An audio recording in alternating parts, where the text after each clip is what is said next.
সময়ত ভাইরা, এবার আসো আয়াতুল কুরসির সংক্ষিপ্ত ব্যাখ্যা আমরা একটু বুঝে নেই যে আসলে এই আয়াতটা এত তাৎপর্য কেন, এত কথা এই আয়াতকে নিয়ে কেন। আল্লাহ রাব্বুল আলামিন এই আয়াতখানা 10টি বাক্য দ্বারা পূর্ণ করেছেন। প্রথম বাক্য হলো আল্লাহু লা ইলাহা ইল্লাহু, তিনি সেই আল্লাহ যিনি ব্যতীত ইবাদত করার উপযুক্ত আর কেউ নাই। দুনিয়াতে মুশরিকেরা, বেঈমানেরা এক আল্লাহ রাব্বুল আলামিনের বিশ্বাসী ছিল না। তারা অসংখ্য দেব দেবীর পূজা করত, অসংখ্য মূর্তি তারা নির্মাণ করে এদের পূজা অর্চনা করত। তারা মনে করত বিদ্যা দেওয়ার ক্ষমতা একজনের, বুদ্ধি দেওয়ার ক্ষমতা আর একজনের, ধন সম্পদ দেওয়ার ক্ষমতা আর একজনের, মালিকানা দেওয়ার ক্ষমতা আর একজনের। এভাবে তারা সমস্ত জ্ঞানকে ভাগ ভাগ করে দিয়েছিল। আল্লাহ রাব্বুল আলামিন শুরুতে জানাই দিলেন, তোমরা যত ইলাহ ডাকো, কোন ইলাহ নাই একমাত্র আমি ব্যতীত, এটা তোমাদের জানা উচিত। যদি আল্লাহ রাব্বুল আলামিন ব্যতীত আরো যদি ইলাহ থাকতো তাহলে কি হতো। আল্লাহ রাব্বুল আলামিন সূরাতুল আম্বিয়ার 22 নম্বর আয়াতে জানাই দিলেন, লাউ কানা ফীহিমা ইলাহুন ইল্লাল্লাহু লাফাসাদাতা ফাসুবহানাল্লাহি রাব্বিল আরশি আম্মা ইয়াসিফুন। বলেন আল্লাহু আকবার। আল্লাহ রাব্বুল আলামিন আমি একমাত্র ইলাহ ব্যতীত যদি দ্বিতীয় ইলাহ থাকতো তাহলে তোমরা এর ভিতরে অনেক ফাসাদ দেখতে পাইতা, অনেক ঝামেলা দেখতে পাইতা। কি বলেন, এক আল্লাহ রাব্বুল আলামিন ব্যতীত যদি অনেক ইলাহ থাকতো, একজনে বলতো আসমান আমার, আরেকজনে বলতো জমিন আমার, আরেকজনে বলতো সূর্য আমার, আরেকজনে বলতো ফেরেশতাগুলো আমার, যার যেটা ভাগ করে নিয়ে যায়, একত্রে থাকার দরকার নাই। বলতো না যে আমার ক্ষমতা, আমি আসমান বানাইছি, আমি আসমান আমার কোথায় চলবে। আরেকজনে বলতো যে সূর্য তাহলে পূর্ব দিক থেকে উঠাবো, সূর্য আমি বানাইছি, পশ্চিম দিক থেকে উঠাবো, এখন থেকে আর পূর্ব দিক থেকে উঠাবো না, তাহলে সে সূর্য নিয়ে যাইতো। এভাবে ফাসাদ সৃষ্টি হয়ে যেত।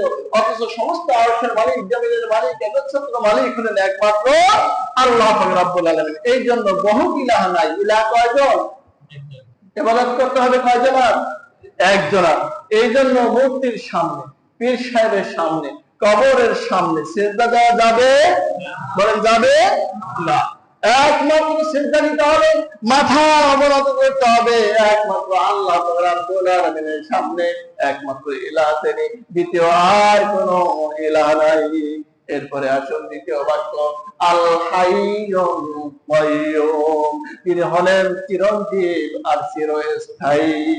চিরঞ্জীব আর চিরস্থায়ী। আমাদের জন্ম আছে আর মৃত্যু আছে, আছে না নাই? জন্ম আছে, মৃত্যু আছে। গাছপালা তরুণতা থেকে শুরু করে পশু পাখি কীট পতঙ্গ যা কিছু দেখি না কেন সব কিছু জন্ম হয় আর মৃত্যু হয়। অথচ লা উদায়াতুন ওয়ালা নিহায়া, আল্লাহ রাব্বুল আলামিন হলেন এমন যার জন্ম হয় না আর যার শেষ হয় না। তিনি স্থায়ী, তার কোনো জন্ম হয় না, শেষ হয় না। সবকিছু শেষ হয়ে যাবে, আসমান জমিন শেষ হয়ে যাবে, পাহাড় নদী সাগর খাল বিল সমুদ্র বন জঙ্গল সবকিছু কিয়ামতের সময় একাকার হয়ে যাবে, সবকিছু ধ্বংস হয়ে যাবে। একমাত্র বাকি থাকবেন কে? বলেন কে বাকি থাকবে? আল্লাহ রাব্বুল আলামিন সূরা আর-রহমানের 26 এবং 27 নম্বর আয়াতে জানালেন, কুল্লু মান আলাইহা ফানিন ওয়া ইয়াবকা ওয়াজহু রাব্বিকা যুল জালালি ওয়াল ইকরাম। বলেন আল্লাহু আকবার। সবকিছুই ধ্বংস হয়ে যাবে, কোনো কিছুই বাকি থাকবে না। এমনকি যেই ফেরেশতা সকলের জান কবজ করে, আজরাইল আলাইহিস সালাতু ওয়াস সালাম, আল্লাহ রাব্বুল আলামিনের নির্দেশে আজরাইল আলাইহিস সালাতু ওয়াস সালাম নিজের জানখানা কবজ করে নিজে আল্লাহর হাতে সুপর্দ করে দিবেন। বলি সুবহানাল্লাহ। সব শেষ হয়ে যাবে, বাকি থাকবে একমাত্র আল্লাহ রাব্বুল আলামিনের অস্তিত্ব, আর কোনো কিছুই বাকি থাকবে না। আল্লাহ রাব্বুল আলামিন বলেন, ومن آياته أن মাস সামাউ ওয়াল আরদু বিআমরিহি। সূরা আর-রুমের 25 নম্বর আয়াতে আল্লাহ রাব্বুল আলামিন বলেন, আসমান এবং জমিন যা কিছু স্থির দেখো, যা কিছু স্থায়িত্ব আছে, সব কিছু তোমার রব আল্লাহ রাব্বুল আলামিনের নির্দেশে আছে। যখনই আল্লাহ রাব্বুল আলামিন নির্দেশ দিবেন, সব কিছু গুটিয়ে আমার হাতের মুঠোয় চলে আসবে। বলি সুবহানাল্লাহ। কিছু স্থায়ী থাকতে পারবে না। যা কিছু আছে দেখছো, মনে করছো যে এগুলো স্থায়ী না, এগুলো স্থায়ী নয়। যখনই আমি ডাক দিব, যখনই আমার সামনে উপস্থিত হওয়ার জন্য বলবো, সব কিছু গুটিয়ে আমার হাতের মুঠোর মধ্যে চলে আসবে, কোনো কিছুই থাকতে পারবে না। এরপরে আসুন 3 নম্বর আয়াত, লা তা'খুযুহু সিনাতুন ওয়ালা নাওম। আল্লাহ রাব্বুল আলামিনকে তন্দ্রা এবং ঘুম কোনো কিছুই স্পর্শ করতে পারে না।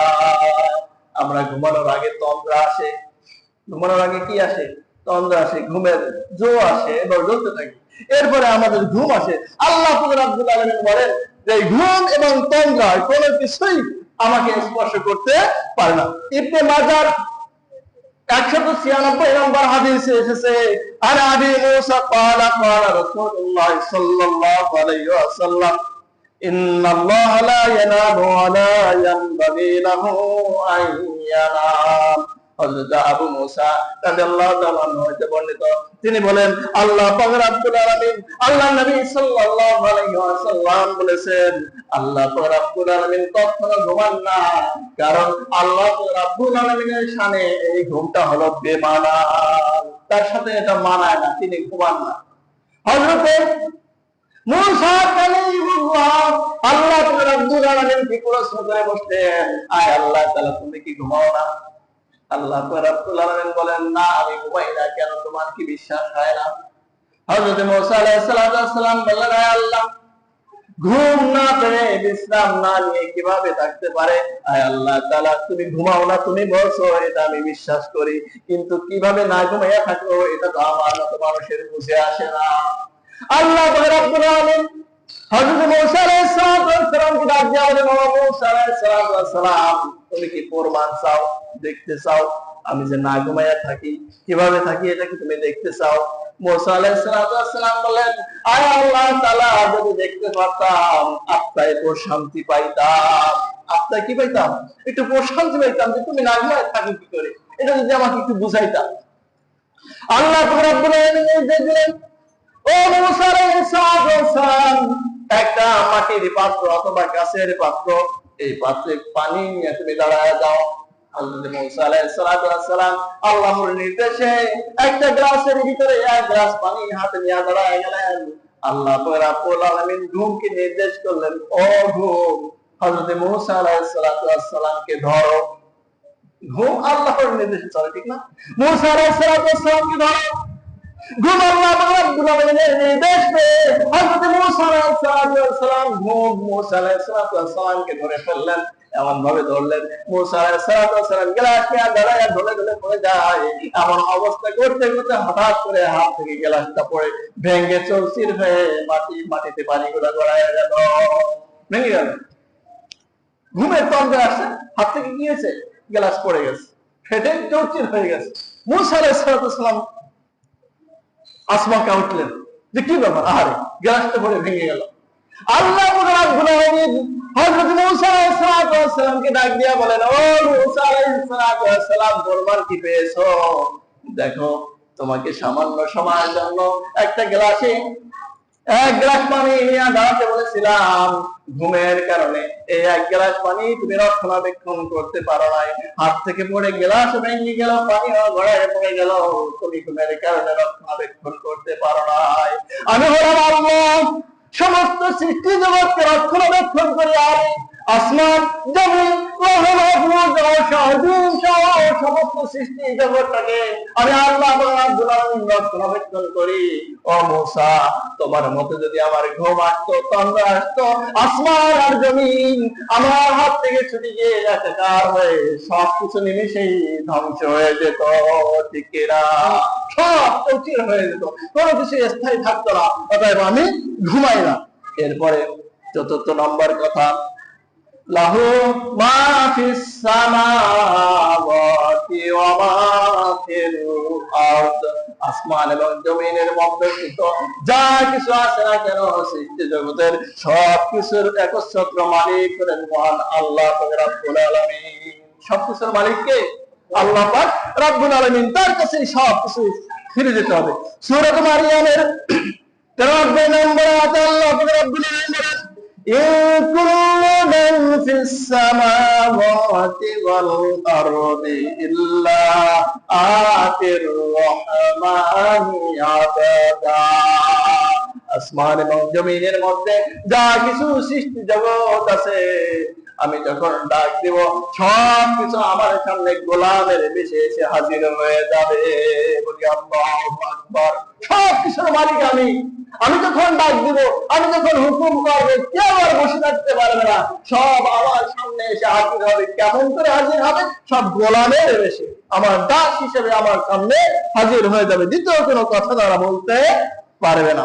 এরপরে ৫ম নম্বর কথা, ৬ষ্ঠ নম্বর কথা, বান্দাল্লাযী ইয়াশাফাউ ইনদাহু ইল্লা বিইযনি, কার এমন ক্ষমতা আছে সেই কঠিন মুসিবতের সময় হাসরের ময়দানে আল্লাহ রাব্বুল আলামিনের বিচারের কাজ ধরায় দাঁড়িয়ে আমার সামনে কে কথা বলতে পারবে, কে সুপারিশ করতে পারবে আমার অনুমতি ছাড়া? আমার অনুমতি ব্যতীত আমার সামনে কে সুপারিশ করবে? অনেক আমাদের ভিতরে অনেক ভাই বোনেরা আছেন যারা মনে করেন কিয়ামতের দিবসে পীর সাহেব আমার জন্য, আমি তার মুরিদ হয়েছি, আমার জন্য শাফায়াত করতে পারবেন, আমার দয়াল বাবা আমার জন্য শাফায়াত করতে পারবেন, ইমাম সাহেব মুসল্লির জন্য শাফায়াত করতে পারবেন। এই সমস্ত ধারণা নিয়ে যারা বেঁচে আছেন তাদেরকে স্পষ্ট করে জানাইতে চাই, আল্লাহ পাক রাব্বুল আলামিন যখন আয়াত নাযিল করলেন, কু আনফুসাকুম ওয়া আহলিকুম নারা, তুমি বাঁচো আর তোমার পরিবারকে বাঁচাও জাহান্নামের আগুন থেকে, এই আয়াত যখন নাযিল হয়ে গেল, আল্লাহ নবী সাল্লাল্লাহু আলাইহি ওয়াসাল্লাম মা ফাতেমা রাদিয়াল্লাহু তাআলা আনহাকে ডাকলেন, হাসান হুসাইন রাদিয়াল্লাহু তাআলা আনহুমাকে ডাকলেন, হযরত আলী রাদিয়াল্লাহু তাআলা আনহুকে ডাকলেন, ডেকে বসায়া এই আয়াত পড়ে শুনায়া তাদের জন্য ওসিয়াত করলেন, শোনো, যার যার আমল শেষে ঠিক করো, ও ফাতেমা, কিয়ামতের দিবসে আমি তোমার কোনো উপকার করতে পারবো না। তুমি যে বলবা আমার আব্বাজান সাইয়্যিদুল মুরসালিন খাতামুন নবিয়্যিন ছিলেন, এই কথা বলার সুযোগ হবে না। ও হাসান হুসাইন, তোমার যে নারা, এই নারা পরিচয় দিয়ে পরে তুমি জান্নাত পাইবা না, এটা দেওয়ার কোনো সুযোগ নাই। ও আলী, তুমি আমার চাচাতো ভাই, আমার জামাই, তুমি যে কিয়ামতের দিবসে আল্লাহ রাব্বুল আলামিনকে বলবো আমি আসাদুল্লাহ, সিংহ হিসেবে পাঠাইছে আল্লাহ, এই কথা বলার কোনো সুযোগ নাই। এমনকি আমি বিশ্বনবী মুহাম্মদ সাল্লাল্লাহু আলাইহি ওয়াসাল্লাম তোমাকে কোনো উপকার করতে পারবো না।